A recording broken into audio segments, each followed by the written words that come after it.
Seja bem-vinda, seja bem-vindo ao canal do QC no YouTube.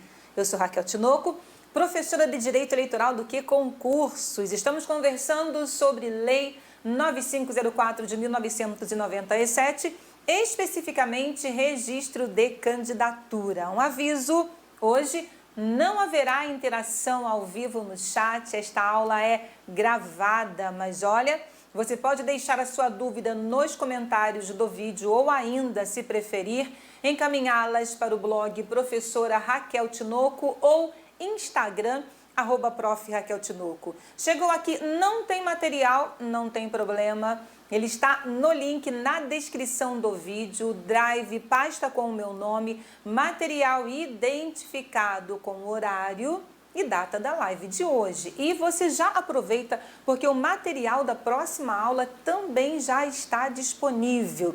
Você também pode baixar esse material no blog Professora Raquel Tinoco. Lá você encontra este e todos os outros materiais das lives passadas ou ainda no próprio Instagram. E aí já convido você a me seguir por lá. @prof. Raquel Tinoco, link da bio, a gente tem o acesso ao material. Está inscrito? Não? Está inscrita? Não ainda no canal? Então inscreva-se para que você seja avisado, avisada das aulas que ainda virão. Então, mais uma vez, seja bem-vinda, seja bem-vindo. Como funciona esta nossa conversa?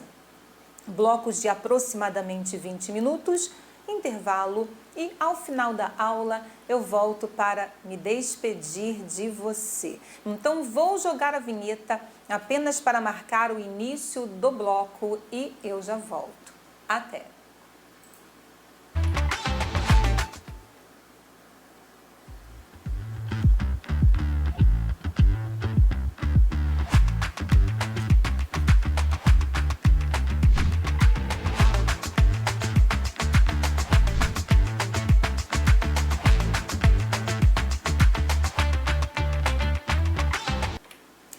Olá! Estamos conversando sobre registro de candidatura.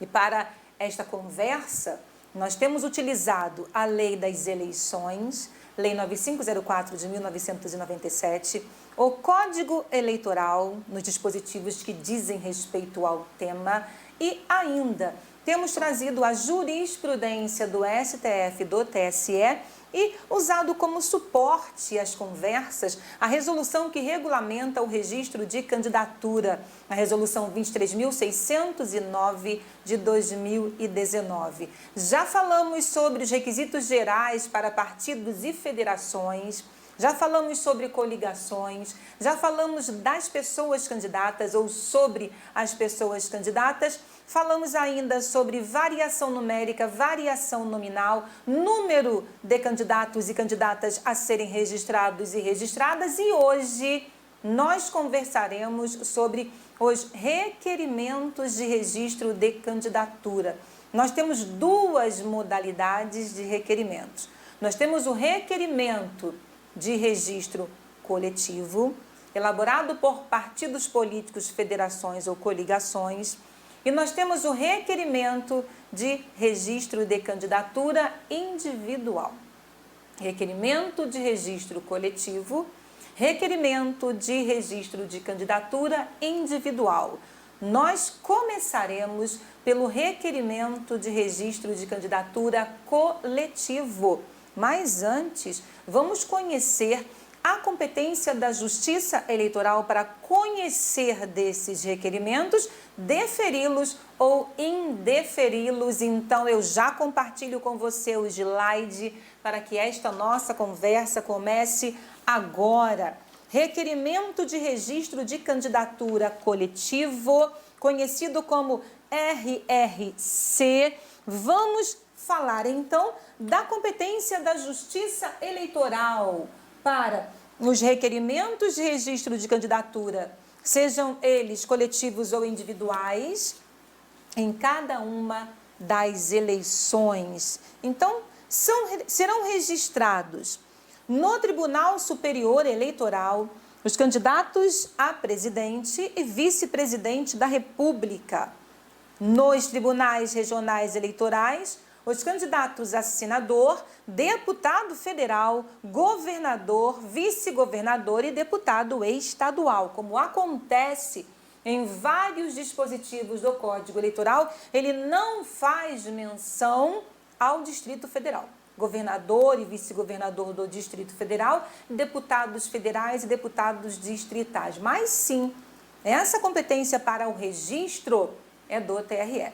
E você já sabe, porque eu já disse a você, quem tem competência para o registro, tem competência para o cancelamento, para a cassação de registro de candidatura. Então, quem é competente originariamente para conhecê-lo, deferindo ou indeferindo, tem também competência para a sua cassação, certo? Para o cancelamento. E, por fim, juízes eleitorais para os candidatos a vereador, prefeito, vice-prefeito e onde houver a regulamentação citada na Constituição da República, artigo 98, também para juiz de paz, é o que o Código Eleitoral prevê.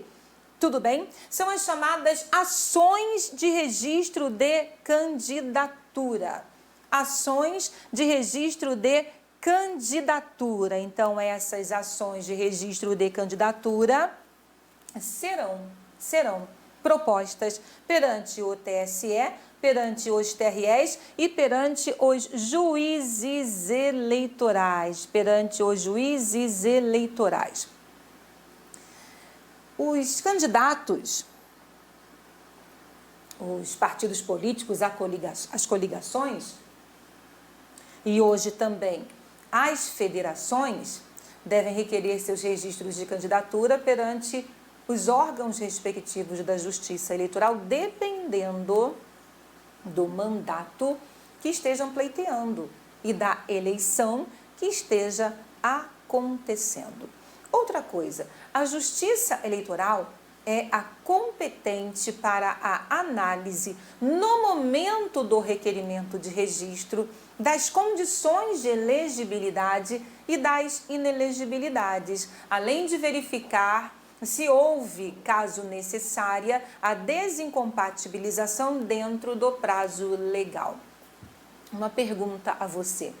Essa aferição, essa análise das condições de elegibilidade e das inelegibilidades pode dar-se de ofício pela Justiça Eleitoral? Será que a Justiça Eleitoral tem competência para essa análise de ofício? Sim, e quem responde isso a você é a jurisprudência do TSE. A resposta está na jurisprudência do TSE, súmula número 45.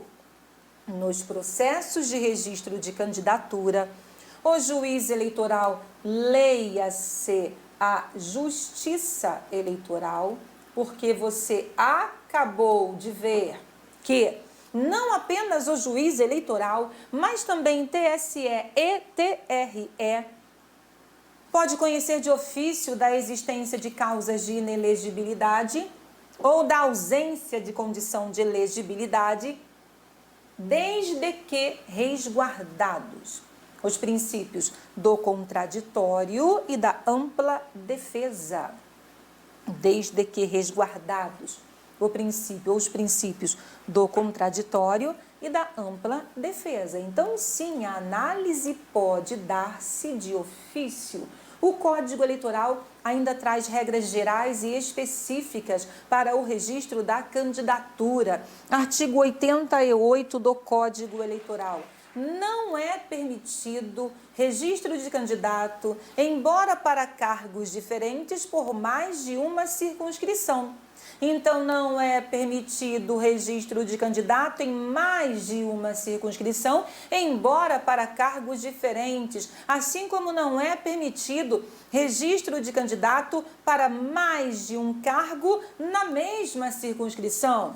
Ora, um único cargo dentro daquela circunscrição indicada em relação à própria eleição. Ele deverá comprovar domicílio eleitoral na circunscrição do pleito. Então, sim, um cargo, uma só circunscrição, certo? Eu não posso candidatar-me para mais de um cargo em uma mesma circunscrição ou para mais de uma circunscrição, embora em cargos diferentes. Nas eleições realizadas pelo sistema proporcional, o candidato deverá ser filiado ao partido na circunscrição em que concorrer. Olha aí, a filiação partidária é exigida não apenas na candidatura pelo sistema proporcional, mas também pelo sistema majoritário. A filiação partidária pelo tempo que for fixado nos respectivos estatutos. Por quê? Porque os estatutos partidários podem estabelecer prazo de filiação maior do que aquele previsto em lei. A Lei 9504 de 1997 afirma que os candidatos deverão estar filiados aos respectivos partidos políticos pelo menos 6 meses, ou pelo prazo de 6 meses, e ter domicílio eleitoral na circunscrição pelo mesmo prazo, certo? Então, o prazo de 6 meses foi fixado na Lei 9504, tanto para a comprovação de domicílio eleitoral na circunscrição, quanto para a filiação partidária. Mas os estatutos, no que diz respeito à filiação partidária, podem estabelecer prazos maiores, com vistas à candidatura a mandato eletivo. Então, volto para cá. Artigo 91.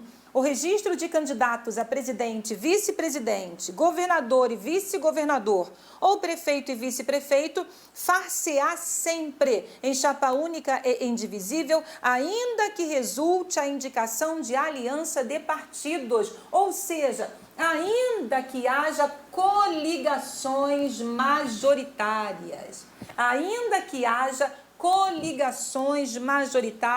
princípio da chapa única e indivisível para as candidaturas majoritárias, princípio da chapa única e indivisível para as candidaturas majoritárias. Então, um só registro de candidatura em uma chapa única e indivisível, isso para presidente, vice, governador e vice, prefeito e vice, também para senador. Por quê? Tanto os chefes do Poder Executivo e seus respectivos vice-chefes, como o senador, tanto quanto o senador, são eleitos pelo princípio ou sistema majoritário. Então, o Código vai falar sobre a exigência de chapa única e indivisível para todos esses mandatos. O registro de candidatos a senador far-se-á com o do suplente partidário. Isso também está previsto no texto da Constituição da República Federativa do Brasil, artigo 46. O Senado Federal compõe-se de representantes dos estados e do Distrito Federal, eleitos segundo o princípio majoritário. Cada estado e o Distrito Federal elegerão 3 senadores, com mandato de 8 anos. A representação de cada estado e do Distrito Federal será renovada de 4 em 4 anos, alternadamente por 1 2/3. Cada senador será eleito com 2 suplentes. Então, registro de candidatura para senador e respectivos suplentes, chapa única e indivisível, um só registro. O princípio da indivisibilidade, da unicidade das chapas não alcança apenas os chefes do Poder Executivo, mas também o senador. Um só registro do senador com seus respectivos suplentes. Como eu disse a você, nós temos 2 modalidades de ações de registro de candidatura ou de requerimentos de registro de candidatura. O requerimento de registro de candidatura coletivo e o requerimento de registro de candidatura individual. Vamos à primeira modalidade. Vamos conhecer, então, as regras relacionadas à primeira modalidade de requerimento de registro de candidatura. Requerimento de registro de candidatura coletivo é o RRC. Os partidos e coligações solicitarão à Justiça Eleitoral o registro de seus candidatos até às 19 horas do dia 15 de agosto do ano em que se realizarem as eleições. Até às 19 horas do dia 15 de agosto do ano em que se realizarem as eleições. Requerimento de registro de candidatura coletivo. Requerimento feito por partidos, coligações e hoje também por federações. O código vai falar desse prazo. O prazo de entrada em cartório ou na secretaria do tribunal, em cartório para o juiz eleitoral, eleições municipais, secretaria do tribunal para o TSE, eleições presidenciais, para o TRE, eleições federais, estaduais ou distritais, conforme o caso. Então, o prazo de entrada em cartório na secretaria do órgão competente, conforme o caso, de requerimento de registro de candidato a cargo eletivo, terminará improrrogavelmente às 19 horas do dia 15 de agosto do ano em que se realizarem as eleições. Esse prazo é fatal, salvo a possibilidade de requerimento de registro de candidatura extemporâneo. Fora desse prazo, isso é possível e vamos analisar tais hipóteses mais adiante. Por enquanto, estamos falando das regras relacionadas ao requerimento de registro de candidatura coletivo. Convenções partidárias são realizadas entre 20 de julho a 5 de agosto do ano eleitoral. Realizada a convenção partidária daquele partido, deliberando os partidos sobre coligações, realizada a convenção partidária daquela federação, os requerimentos de registro de candidatura já podem ser apresentados à Justiça Eleitoral. Então, você vê que a Lei 9504 de 97, ela traz um prazo final, até um prazo para que esses requerimentos de registro sejam apresentados. Então, até às 19 horas do dia 15 de agosto do ano eleitoral. É o prazo fatal, salvo a possibilidade de requerimento de registro extemporâneo. Então, convenção partidária foi realizada, partido político pode ingressar com o seu requerimento de registro. Coligação majoritária, requerimento de registro. Federação proporcional, requerimento de registro até às 19 horas do dia 15 de agosto do ano eleitoral. Até às 19 horas do dia 15 de agosto do ano eleitoral. Quem deve subscrever? Quem deve assinar o requerimento de registro de candidatura? Quem deve subscrever o requerimento de registro de candidatura?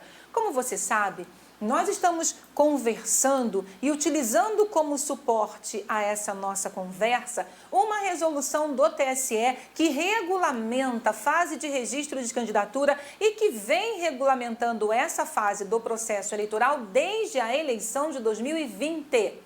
Então, é a resolução 23.609 de 2019. Mas, professora, essa resolução cai em prova? Em regra, não. Em regra, a resolução que é exigida em prova é a resolução 23.659 de 2021, que trata das operações do cadastro eleitoral, além de outros assuntos. As resoluções que o TSE expede em obediência ao artigo 105 da Lei 9504 de 97, que são as instruções expedidas pelo TSE até 5 de março do ano eleitoral, geralmente não estão em prova, mas elas ajudam você a interpretar, a entender a norma eleitoral, facilitando assim a sua compreensão e a sua assimilação. Então vejamos, quem subscreve o requerimento de registro trouxe a resolução. O pedido de registro será subscrito no caso de partido isolado, então ele não está coligado, ele não integra uma federação. Então, no caso de isolado, alternativamente, pelo presidente do órgão de direção nacional, estadual ou municipal, ou por delegada ou delegado registrada ou registrada. Então, essa previsão vem da resolução. Por quê? Porque na hipótese de coligação, você já sabe. E por que eu trouxe a resolução? Porque todas as vezes que a gente conversa sobre o artigo 6º da Lei 9504 de 97, existe ali a previsão daqueles que podem subscrever o requerimento de registro em caso de coligação. Mas a lei, ela não é muito clara sobre a possibilidade de alternância ou se todos devem subscrever. É lógico que a gente sabe que essa subscrição é alternativa e, por isso, a resolução traz claramente a previsão. Veja, na hipótese de coligação, então você já conhece essa previsão, porque ela está no artigo 6º da Lei 9504 de 97, na hipótese de coligação, alternativamente. Pelos presidentes dos partidos políticos ou das federações, coligados, coligadas, ou por suas delegadas ou delegados, ou pela maioria de integrantes dos respectivos órgãos executivos de direção, ou pelo representante da coligação designado ou designada. Quem é esse representante da coligação? Ele é designado pelos partidos que integram a coligação.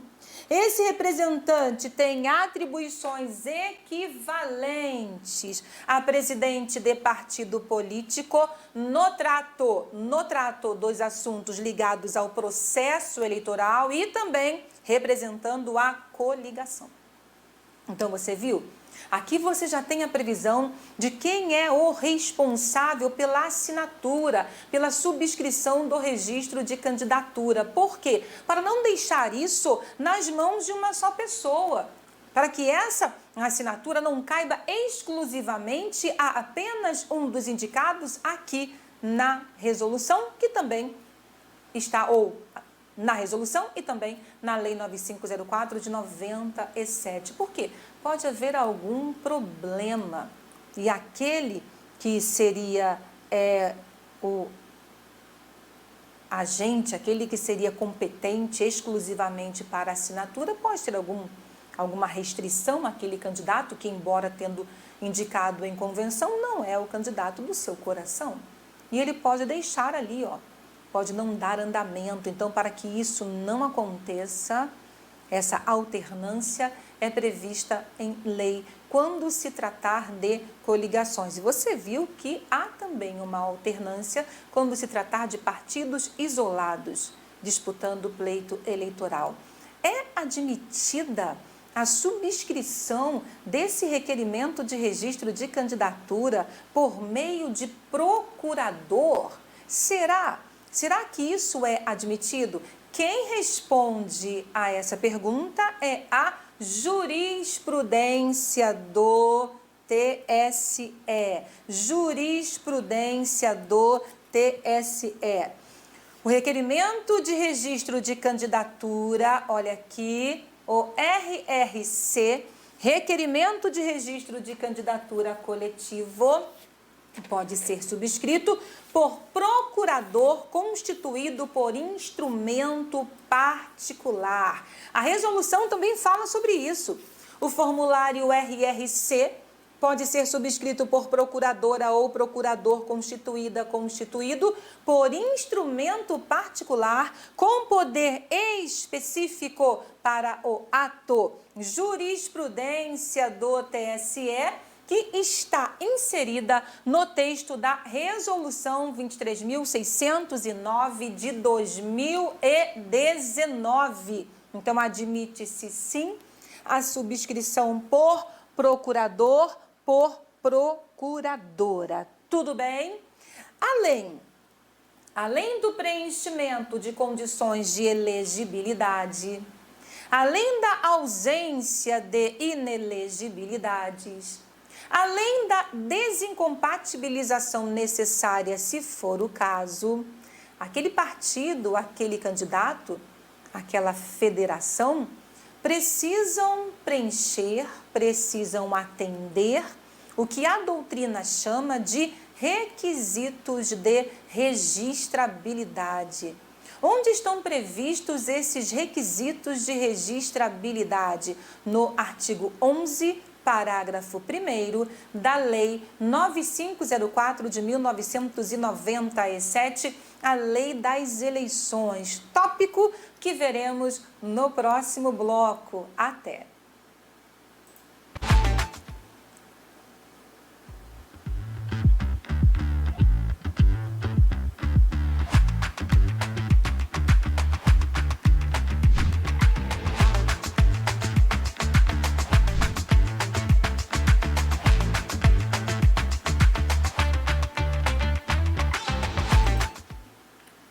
Dando continuidade aqui sobre requerimento de registro de candidatura coletivo, vamos conhecer o que a doutrina chama de requisitos de registrabilidade, a documentação exigida para instruir o requerimento de registro de candidatura. Então, primeiro vamos à jurisprudência do TSE. Vamos à jurisprudência do TSE.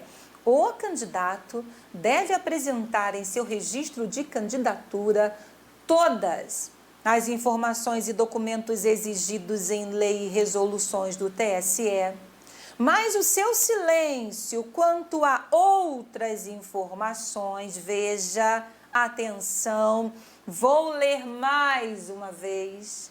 O candidato deve apresentar em seu registro de candidatura todas as informações e documentos exigidos em lei e resoluções do TSE.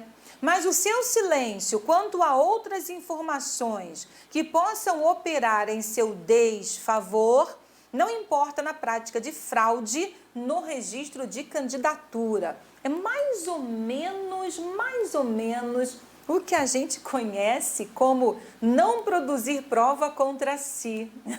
É o que essa decisão está trazendo. O que for exigido, ele precisa apresentar, mas o seu silêncio em relação a outras informações fora dessa exigência e que possam depor em seu desfavor, não implica necessariamente fraude no registro de candidatura. Então vamos lá, vamos conhecer quais são essas informações e documentos exigidos em lei e resoluções do TSE. Requisitos de registrabilidade é o que prevê a doutrina. A doutrina entende que as condições de elegibilidade estão previstas apenas no texto constitucional, artigo 14, parágrafo 3º, e que o que está aqui em lei ordinária é nada mais que requisito para o registro de candidatura. Mas nós já vimos que existe uma corrente, ela já caiu em prova, afirmando que sim, as condições de elegibilidade, diferentemente das inelegibilidades, podem ser regulamentadas por lei ordinária. E nós temos aqui a regulamentação. Então, cuidado. Já vimos também decisões da Justiça Eleitoral indicando algumas condições de elegibilidade que não estão previstas expressamente no artigo 14, parágrafo 3º. Então, sim, existem duas correntes. Uma que afirma que condições de elegibilidade só o texto constitucional. O que a Lei 9504 traz é a regulamentação daquilo que já está previsto na Constituição e requisitos para o registro de candidatura. Outra corrente afirma que, além do texto constitucional, outras hipóteses de condições de elegibilidade podem estar previstas em lei ordinária. Então, vamos à lei. O pedido de registro deve ser instruído com os seguintes documentos: cópia da ata a que se refere o artigo 8º, é a ata da convenção partidária. Então, cópia da ata da convenção partidária. Por quê?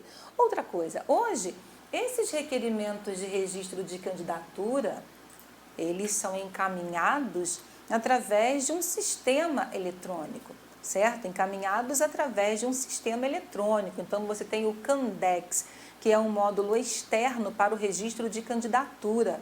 Então, você tem ali no site da Justiça Eleitoral esse sistema e os requerimentos vão sendo inseridos para apreciação dos órgãos da Justiça Eleitoral. A ata da convenção precisa estar presente instruindo esses requerimentos, porque é nela que estarão os indicados para o pleito. Então, a Justiça Eleitoral precisa saber se aquele requerente foi escolhido em convenção, sob pena de legitimar uma candidatura avulsa. Então, toma cuidado, hein?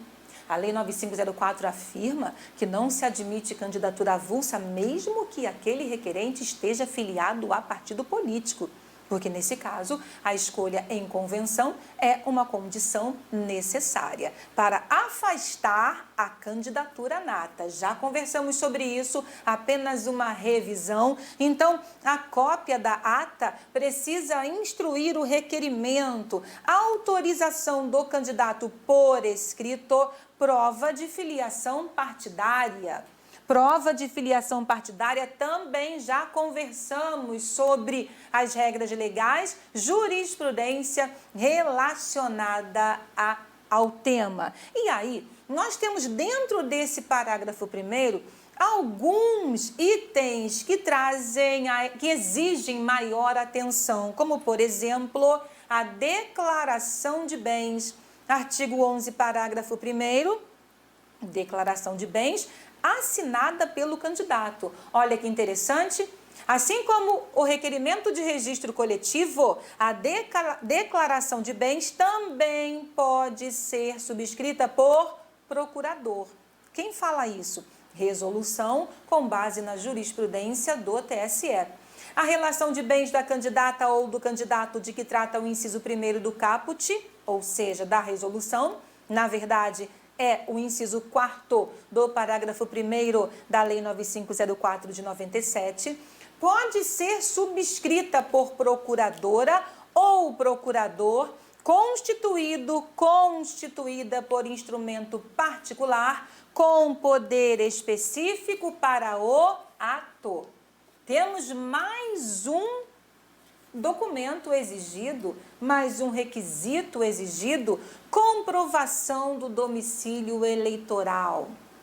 Então, o requerimento de registro deve ser instruído com os seguintes documentos: cópia do título eleitoral ou certidão fornecida pelo cartório eleitoral de que o candidato é eleitor na circunscrição ou requereu sua inscrição ou transferência de domicílio no prazo previsto no artigo 9º. Qual é o prazo previsto no artigo 9º? Qual é o prazo para comprovação de domicílio eleitoral? 6 meses. Domicílio eleitoral na circunscrição, pelo prazo de 6 meses. Você já conhece a previsão dessas certidões, porque isso está na Resolução 23.659 de 2021. Artigo 3º da resolução: é assegurada ao cidadão e à cidadã a emissão de certidão que reflita sua situação atual no cadastro eleitoral,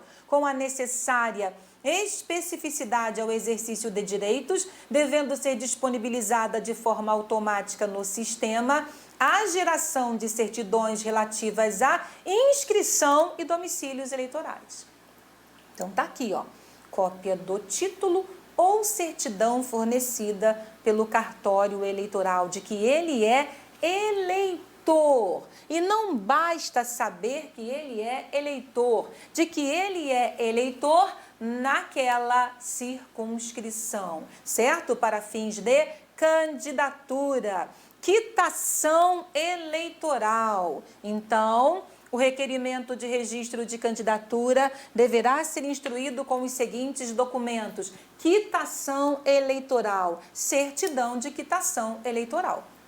Parágrafo 7º da mesma lei, a certidão de quitação eleitoral abrangerá exclusivamente, ou seja, Justiça Eleitoral, você não pode colocar nessa certidão mais do que eu estou exigindo. Então, veja, atenção, eu quero nessa certidão apenas a plenitude do gozo dos direitos políticos, o regular exercício do voto, o atendimento a convocações da Justiça Eleitoral para auxiliar os trabalhos relativos ao pleito, a inexistência de multas aplicadas em caráter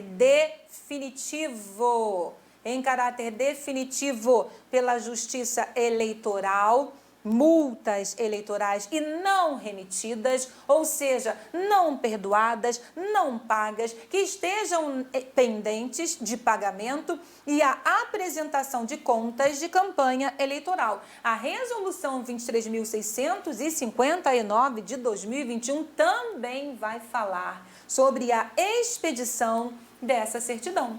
É assegurada ao cidadão e à cidadã a emissão de certidão que reflita sua situação atual no cadastro eleitoral, com a necessária especificidade ao exercício de direitos, devendo ser disponibilizada de forma automática no sistema a geração de certidões relativas à quitação eleitoral para fins de instrução de registro de candidatura, abrangendo a plenitude do gozo dos direitos políticos, o regular exercício do voto, o atendimento a convocações da Justiça Eleitoral para auxiliar nos trabalhos relativos ao pleito, a inexistência de multas aplicadas em caráter definitivo pela Justiça Eleitoral e não remitidas, e a apresentação de contas de campanha eleitoral.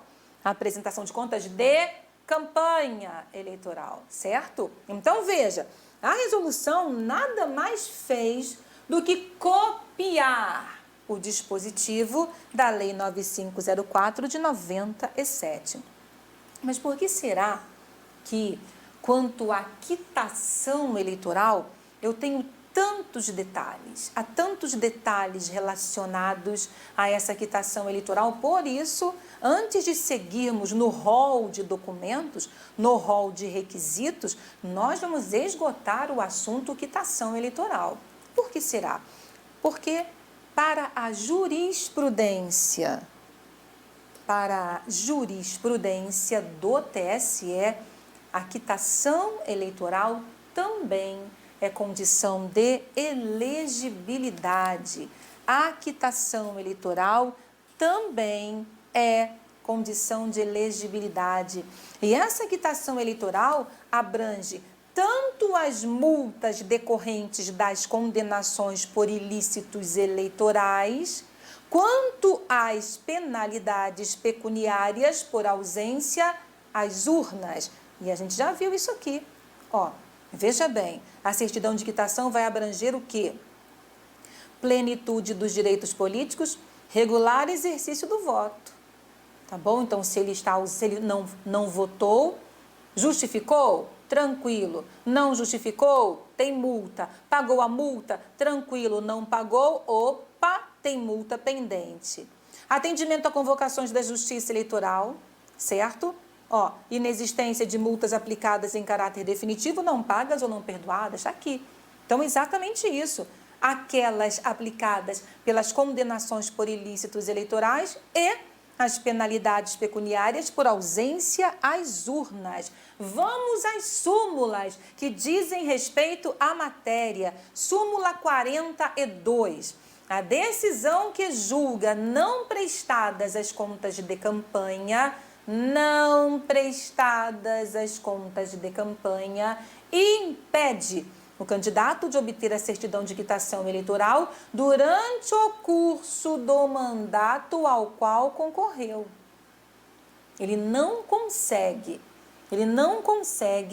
a certidão de quitação eleitoral enquanto não apresentar as contas da campanha relacionada àquela eleição. Então, veja, a decisão que julga não prestadas as contas de campanha impede o candidato de obter a certidão de quitação eleitoral. Por quê? Porque na certidão eu tenho que ter a apresentação de contas de campanha. Então, ele não apresentou. A Justiça Eleitoral entendeu que não houve a apresentação de contas de campanha. Então, essa decisão que julga não apresentadas as contas impede que ele tenha certidão de quitação, certo? Persistindo esses efeitos, após o mandato, até a efetiva apresentação das contas. Então, esse pretenso candidato não conseguirá entregar junto ao requerimento de registro a sua certidão de quitação eleitoral. Súmula 50. O pagamento da multa eleitoral pelo candidato ou a comprovação do cumprimento regular de seu parcelamento após o pedido de registro, mas antes do julgamento respectivo, ou seja, antes do julgamento do pedido de registro, afasta a ausência de quitação eleitoral. Beleza? Então, o pagamento da multa afasta a ausência de quitação eleitoral. O cumprimento regular do seu parcelamento após o pedido de registro, mas antes do julgamento respectivo, afasta a ausência de quitação eleitoral.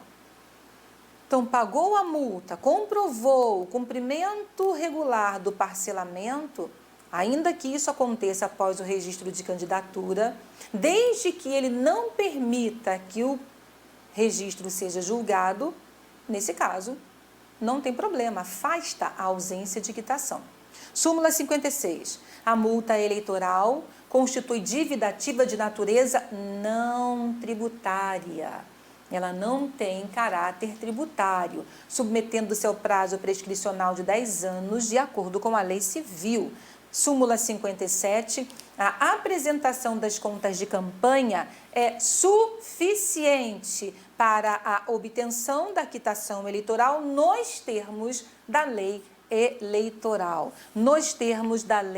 eleitoral. E aí, o parágrafo 7º, que nós já vimos aqui, fala da certidão de quitação eleitoral. Então, para fins de expedição de certidão de quitação eleitoral, a lei vai considerar quite, ou seja, aquele pretenso candidato está quite com a Justiça Eleitoral.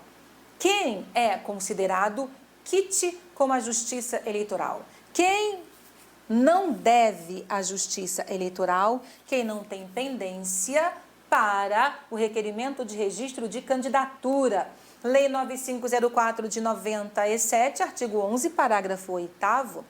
Para fins de expedição de certidão de quitação eleitoral, considerar-se-ão quites aqueles que, condenados ao pagamento de multa, tenham até a data da formalização do pedido de registro de candidatura comprovado pagamento ou comprovado parcelamento da dívida regularmente cumprido.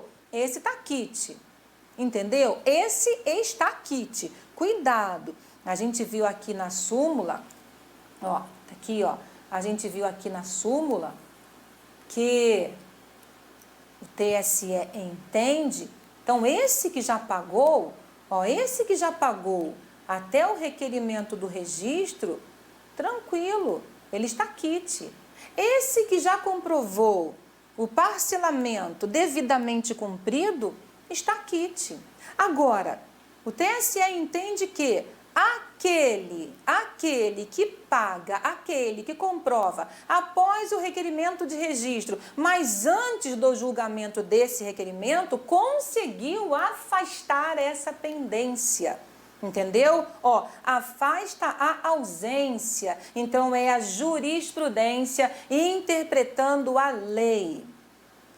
É quite aquele que pagar a multa que lhe couber individualmente, excluindo-se qualquer modalidade de responsabilidade solidária, mesmo quando imposta concomitantemente com outros candidatos e em razão do mesmo fato. Certo? Por exemplo, propaganda eleitoral. Então, uma multa aplicada por propaganda eleitoral irregular. Então, esse candidato, veja aqui, esse candidato paga a multa que lhe cabe. Paga a multa que lhe cabe. Mesmo que essa multa tenha sido aplicada a mais de um candidato, a ele e a outros candidatos em razão do mesmo fato. Certo? Então, propaganda irregular, ele e outros candidatos, em um ato de propaganda, acabaram infringindo a lei e sofreram a imposição de multa. Então, ele pagando, afasta, lógico, aqui, a pendência com a Justiça Eleitoral, ainda que a multa tenha sido aplicada a outros candidatos pelo mesmo fato, certo? São considerados quites aqueles que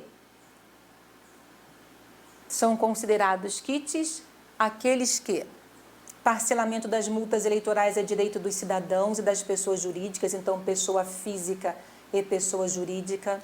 O parcelamento da multa pode ser feito em até 60 meses.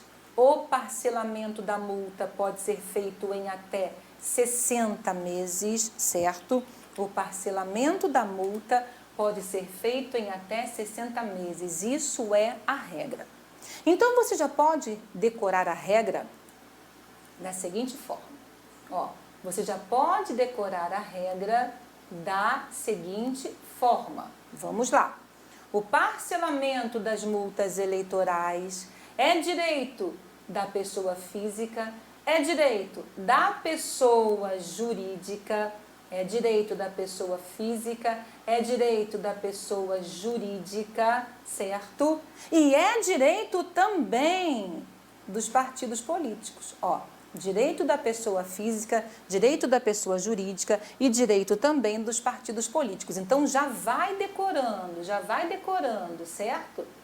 O parágrafo 8º da Lei 9504 de 97, ele começa falando, para fins de expedição de certidão de que trata o parágrafo 7º, consideram-se quites aqueles que... Aí, no primeiro e segundo, ele fala quem são essas pessoas. Mas, a partir do terceiro, há uma desconexão, né? Aqueles que o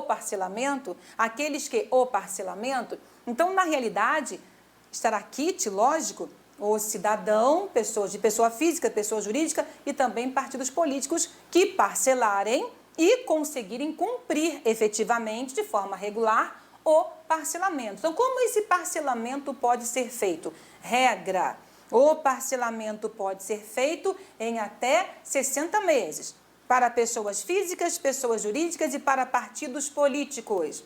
Agora, até 60 meses, quando o valor da parcela não ultrapassar 5% da renda mensal, no caso de pessoa física, 2% do faturamento, no caso de pessoa jurídica, e 2% do repasse do fundo partidário mensal para partidos políticos. Então, vamos ler, para que não haja nenhuma dúvida.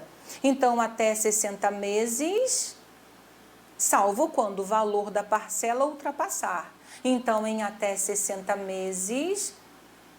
em até 60 meses, desde que não ultrapasse os percentuais. Se ultrapassar, ele pode ter prazo superior de parcelamento. O parcelamento das multas eleitorais é direito dos cidadãos e das pessoas jurídicas e pode ser feito em até 60 meses, salvo quando o valor da parcela ultrapassar 5% da renda mensal, no caso de pessoa física, cidadão, 2% do faturamento, no caso de pessoa jurídica, hipótese em que poderá estender-se por prazo superior, de modo que as parcelas não ultrapassem os referidos limites. Que limites? 5%, 2%. Então, até 60 meses, em até 5% da renda mensal para a pessoa física na parcela, até 2% do faturamento para a pessoa jurídica. Ultrapassou os percentuais aqui indicados, eu posso ter um parcelamento maior, ou seja, mais de 60 meses. O mesmo será aplicado aos partidos políticos, levando apenas em consideração um percentual de 2% do repasse mensal do fundo partidário. Vamos ler? O parcelamento de multas eleitorais e de outras multas e débitos de natureza não eleitoral. Multas eleitorais são aquelas imputadas em virtude de violação das leis eleitorais. Débitos não eleitorais, por exemplo, uma ação judicial por litigância de má-fé ou um recurso protelatório, então uma multa foi aplicada, certo? Multa eleitoral ou débitos de natureza não eleitoral imputados pelo poder público é garantido também aos partidos políticos em até 60 meses, salvo se o valor da parcela ultrapassar o limite de 2% do repasse mensal do fundo partidário, hipótese em que poderá estender-se por prazo superior, de modo que as parcelas não ultrapassem o referido limite. Beleza? Tranquilo? Então, o que estamos vendo aqui? Estamos vendo o direito ao parcelamento por pessoa física, pessoa jurídica e partido político. Qual é a regra desse parcelamento? Até 60 meses, salvo se a parcela respectiva ultrapassar tais percentuais. Que percentuais? 5% da renda mensal da pessoa física, 2% do faturamento da pessoa jurídica, 2% do repasse mensal do fundo partidário para os partidos políticos. Caso isso aconteça, caso essa parcela seja maior que os percentuais aqui citados, o parcelamento pode ser feito em mais de 60 meses. Para os partidos políticos, multas de natureza eleitoral ou débitos de natureza não eleitoral. Então, sim, parcelamento até 60 meses, se a parcela for até 5% ao mês, para 5% da renda mensal para a pessoa física, até 2% do faturamento para a pessoa jurídica, até 2% do repasse mensal do fundo partidário para os partidos políticos. Certo? Beleza? Nenhuma dúvida aqui? Volto para a lei.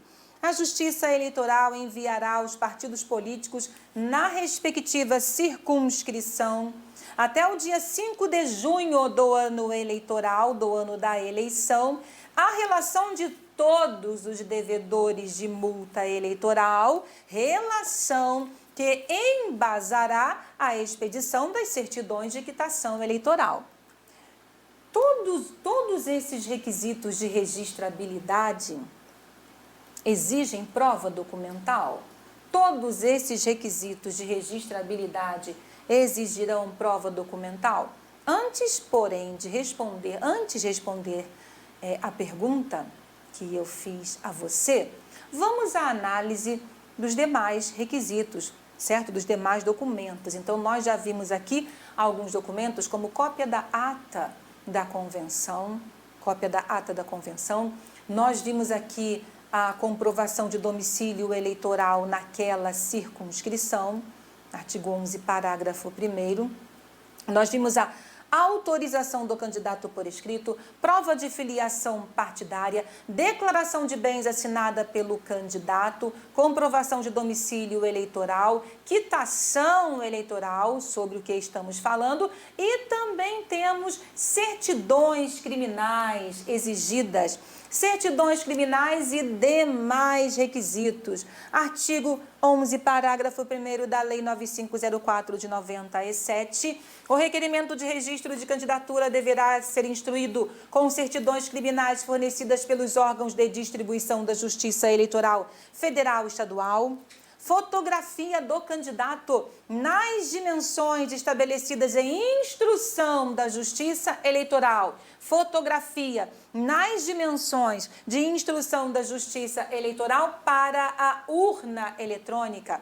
Aquela fotografia naquele modelo para que seja exibida na urna eletrônica. Propostas defendidas pelo candidato a prefeito, governador e presidente, ou seja, apenas os chefes do Poder Executivo. Apenas os chefes do Poder Executivo. A gente sabe que o analfabeto é absolutamente inelegível.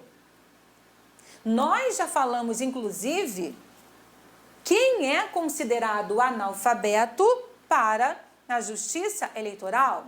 É aquele que não sabe minimamente ler e escrever. Tudo bem. Então, eu preciso comprovar no requerimento de registro, porque é nesse momento em que será feita a aferição das condições de elegibilidade, inelegibilidade, desincompatibilização, eu preciso comprovar, então, a condição de alfabetizado. Como eu faço isso? Como eu consigo comprovar a condição de alfabetizado no requerimento de registro de candidatura? Ora, eu consigo comprovar com cópia do diploma, histórico escolar, mas também consigo comprovar da seguinte forma: Resolução 23.609.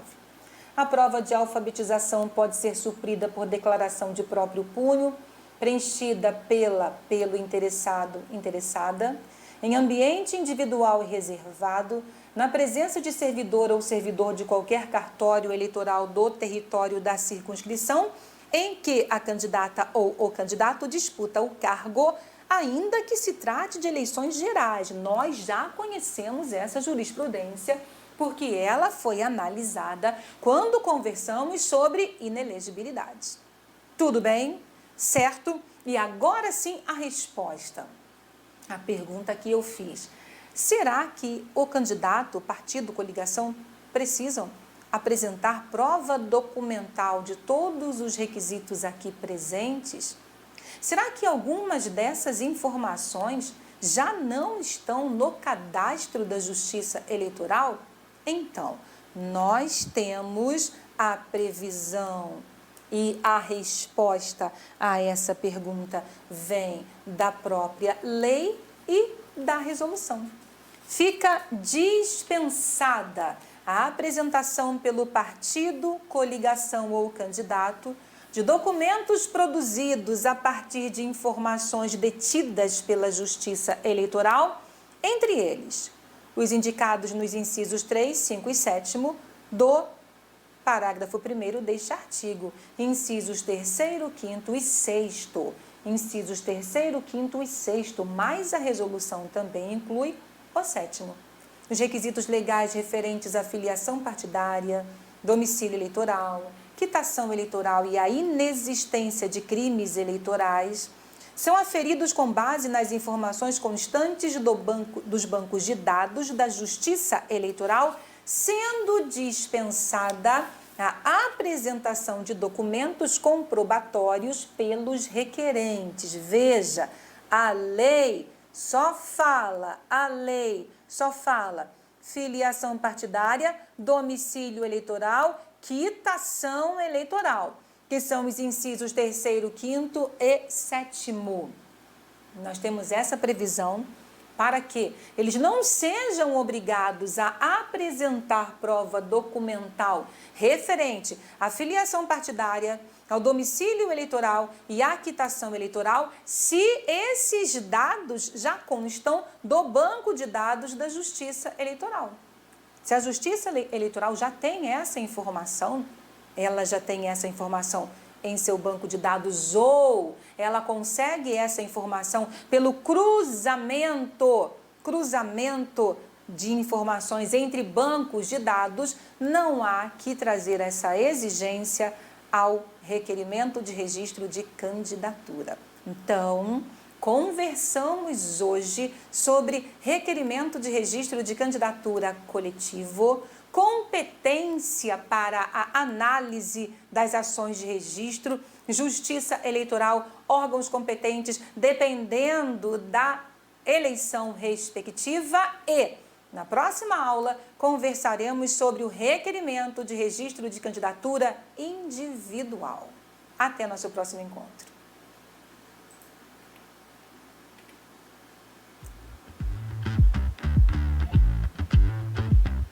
Olá!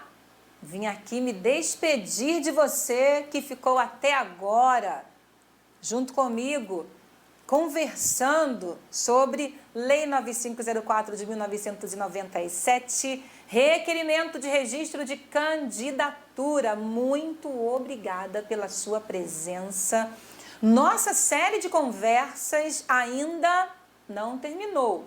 Na realidade, a nossa série semanal de conversas termina hoje, quinta-feira, porque ela começa novamente no domingo. Então, no domingo, às 14 horas, eu espero você para encerrarmos esse assunto, requerimento de registro de candidatura. Vimos o coletivo, veremos agora o requerimento de registro individual, vagas remanescentes, substituição de candidato e candidatura sub júdice. Até! Bom estudo, bom final de semana.